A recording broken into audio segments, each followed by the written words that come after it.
Salut à tous, bienvenue dans cette chronique du rock spéciale Woodstock.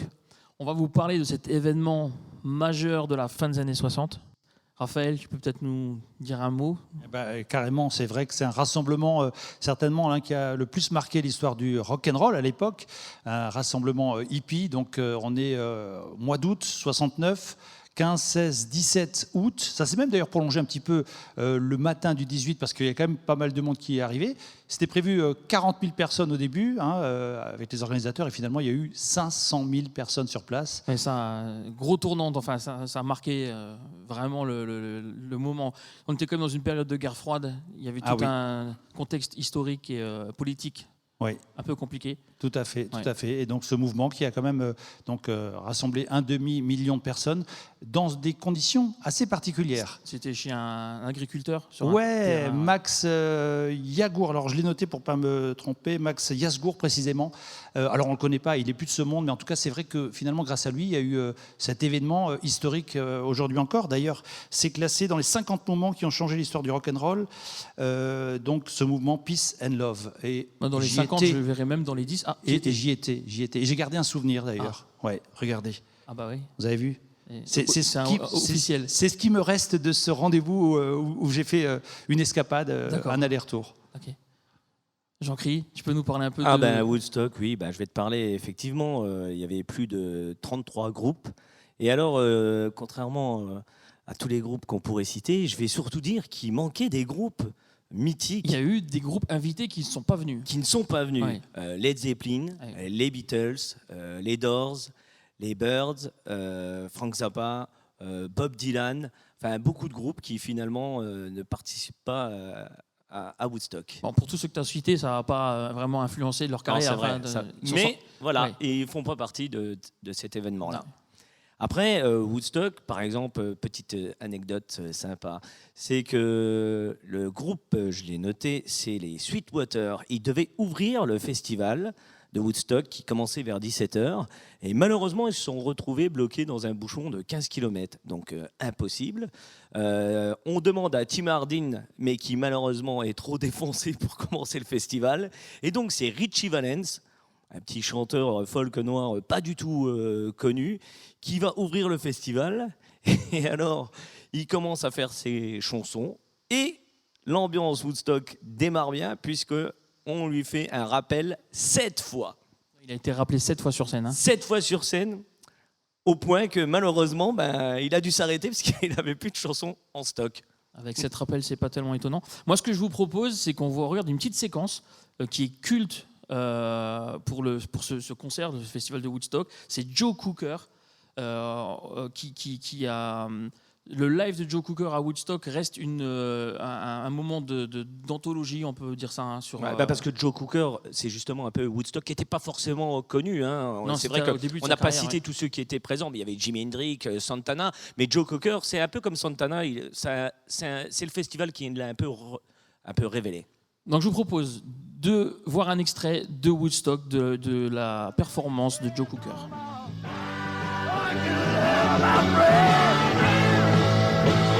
I got the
I'm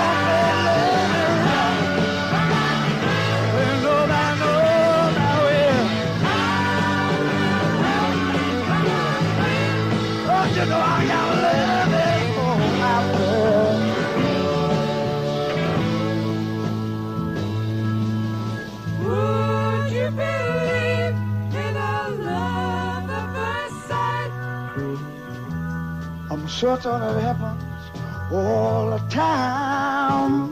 You know it does. What do you see when you turn out the light? I don't see nothing, but it's just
Voilà, donc c'était Joe Cooker avec un morceau des Beatles, n'est-ce pas, Raphaël? Eh oui, tout à fait. With a little help from my friends, je l'ai bien dit. C'est bien. Vous avez vu l'accent? Ouais, je me suis entraîné. T'as travaillé.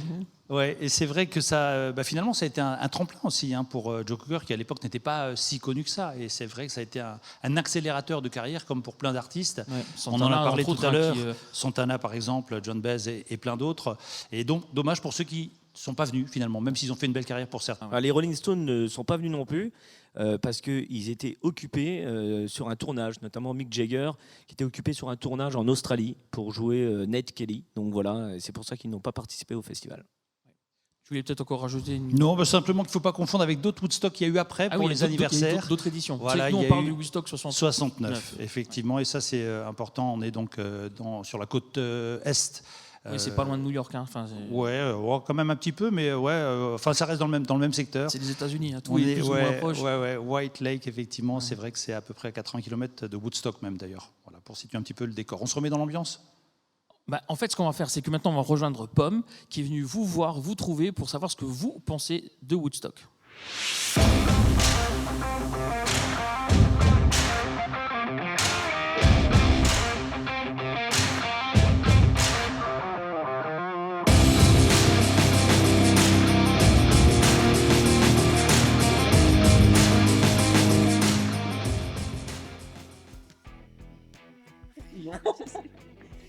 Vous savez pas du tout ce que c'est? Non. J'étais jeune marié, j'avais d'autres soucis. Okay. Donc ça m'évoque Jimi Hendrix, bien sûr, qui brûle sa guitare, qui joue l'hymne américain. Voilà, c'est des images après d'un gros festival. C'était la période hippie? Clairement hippie, ouais. Et d'ailleurs, quand on voit les images du festival Woodstock et les images des festivals actuels, on voit vraiment la différence, quoi. Là, c'était vraiment cool. Puis c'est neuve. J'ai aussi un souvenir d'un groupe qui s'appelait 10 Years After, il me semble qu'il avait joué. Et voilà, j'ai des souvenirs comme ça, mais forcément, c'est un peu loin Woodstock quand même pour nous. Hein. Woodstock, alors pour moi, ça représente la jeunesse, l'évolution de la musique, la révolution culturelle, l'émancipation de la femme aussi, parce que bon, c'est 69 ou 70 qui arrivent. L'apogée du rock, le rock'n'roll, ça commence à être mort, et puis le rock arrive en force, quoi, grâce à Joe Cocker notamment, qui a participé à Woodstock. Écoute, Woodstock, ça m'évoque ça, en fait. C'est le vinyle original qui était à la maison chez mon père. Donc ce qui est un peu fou, c'est que j'entendais forcément la musique. Quand j'ai vu cette pochette-là, ça m'a vraiment interpellé. Ce qui m'a interpellé aussi, c'est l'intérieur, où on voit vraiment... Je ne vais pas le voir complètement si on va essayer. Hop. L'ensemble du public qui était au festival. Donc c'est vraiment hyper impressionnant. Et donc pour moi Woodstock c'est ce vinyle en fait. C'est les gens tout nus? C'est les gens tout nus aussi, ouais, accessoirement. Parce qu'on verra pas ça je pense dans un festival de nos jours. Bah, c'est les hippies. Ouais. Après, sinon, si tu veux, c'est pas vraiment quelque chose que j'écoute vraiment, donc voilà. T'aurais voulu y aller? Ah ouais, par contre, oui, ça, je pense que de le vivre, ça a dû être quand même assez incroyable. Ouais. Pas forcément pour la musique alors. Si, aussi, mais pour l'ambiance, en général. Mais pour l'époque, même en globalité. T'aurais voulu y aller? Pas spécialement. Non, non, pas vraiment, non. Même pas pour la musique? Pour la musique, si, mais pas pour la fréquentation, on va dire. Les gens dans la boue, c'est pas ton truc? Pas vraiment, non. Woodstock, ça m'évoque le rock'n'roll, les années 70, la musique, la liberté, la drogue. Les gens tout nus? Les gens tout nus aussi, ouais. La boue. La boue. Est-ce que t'aurais voulu y aller? À fond. Est-ce que tu penses que ce serait encore possible aujourd'hui, un Woodstock? Ouais, je pense qu'il y a moyen. Organise-le. Vas-y, j'ai pas de problème. Alors moi, je suis tombée là-dessus et j'aimerais savoir à quand le retour du LSD à 1 $?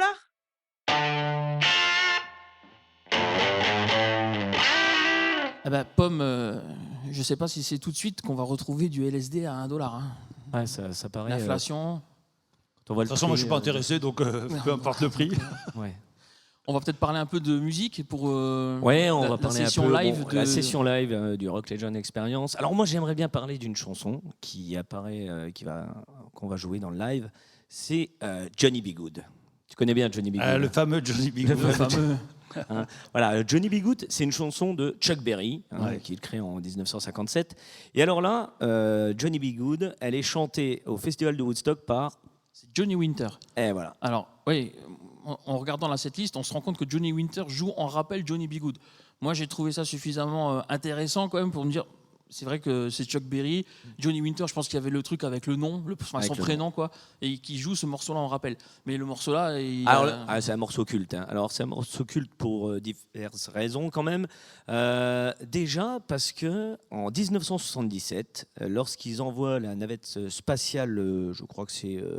le voyageur Golden Record, qui est envoyé dans l'espace, la sonde Voyageur 1, ils mettent les sons de la Terre. Alors, ils ont mis bonjour en 55 langues, des cris d'animaux, et ils ont mis de la musique. Mozart, Bach, Beethoven. Et il y a un seul morceau rock, c'est Chuck Berry, Johnny B. Good. Voilà. Et puis, Johnny B. Good, pour moi, c'est aussi culte parce qu'il y a eu beaucoup de reprises, mais surtout la version Retour vers le futur. Ah oui, le Marty début de McFly. D'ailleurs, à ce sujet. Ah oui, il y a une anecdote aussi parce que la guitare qu'il utilise, en fait, les spécialistes ont dit non, mais le modèle il est apparu que plus tard. Donc en fait, c'est un espèce d'anachronisme qu'il y a dans le film. C'est un bug de. Voilà, pour parler de musique. Tout à l'heure, on disait que Woodstock, c'était un peu la folie. Hein. Effectivement, à plus de 450 hospitalisations, il y a eu quand même 3 morts. Ah. Mais il y a eu 2 naissances, 2 garçons prénommés Bob et Dylan, c'était pas exactement. ça? Ah non, je sais pas. Ah oui, il y a c'est 2 vrai garçons. Ah bah d'accord. T'étais Bob et parrain Dylan, de un voilà. an. Pardon? T'étais pas parrain de l'un des deux? Ah non, non, C'était non. pas toi alors? Non, non, c'est pas moi. Et il y a eu 3 personnes qui, parce que Woodstock c'est aussi un peu ça, ont amené Janis Joplin sur scène, parce qu'elle aussi, elle était dans un état, on va dire... Janis Joplin. Voilà. On c'est pourrait Janis faire une Joplin. émission... on pourrait faire une consacrée. émission sur elle. Hein, voilà. Donc moi, ce que je vous propose, c'est de partir sur la session live du Rock Legend Experience. C'est tout de suite.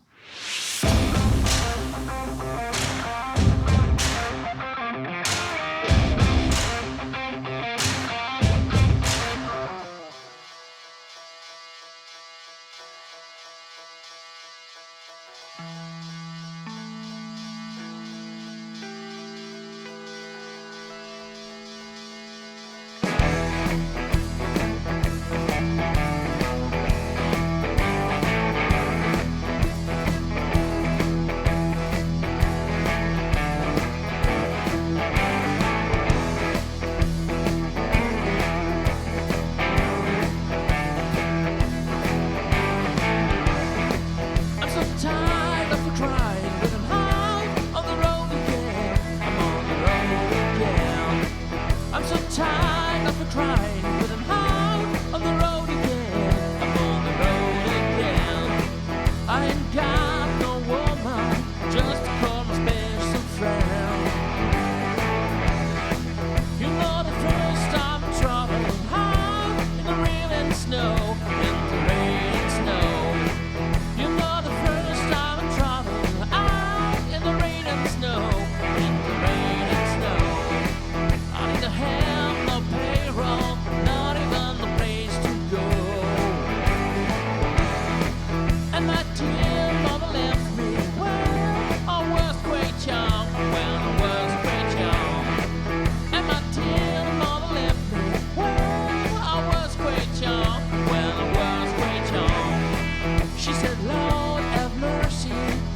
your hand.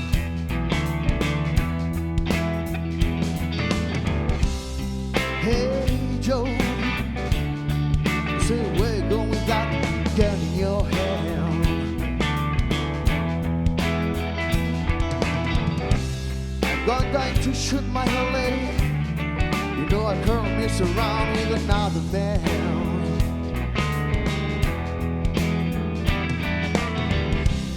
I'm going to shoot my old lady.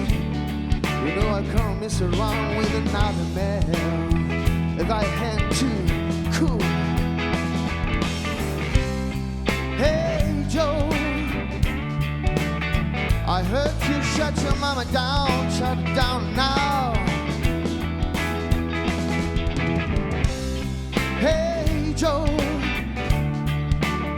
I heard you shut your lady down, shut it down to the ground. Yes I did, I shot her. You know I can't mess around town.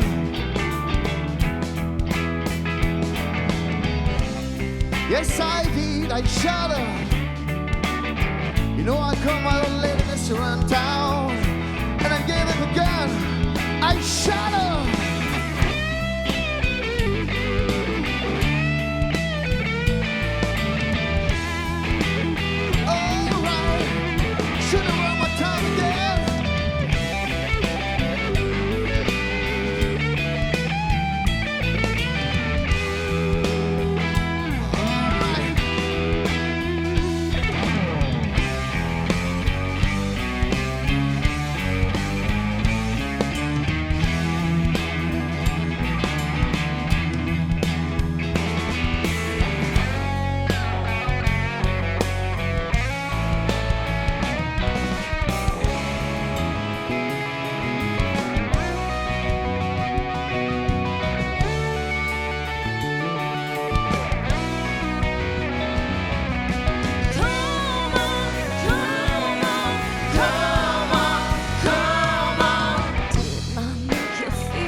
working for the man every night and day. And I never lost one minute of sleeping, worrying about the way things might have been. We will keep on turning, proud and keep on burning. So rolling, rolling, rolling on the river. So rolling, rolling, rolling on the river. And rolling, rolling, rolling, rolling on the river. Rolling, rolling, rolling on the river.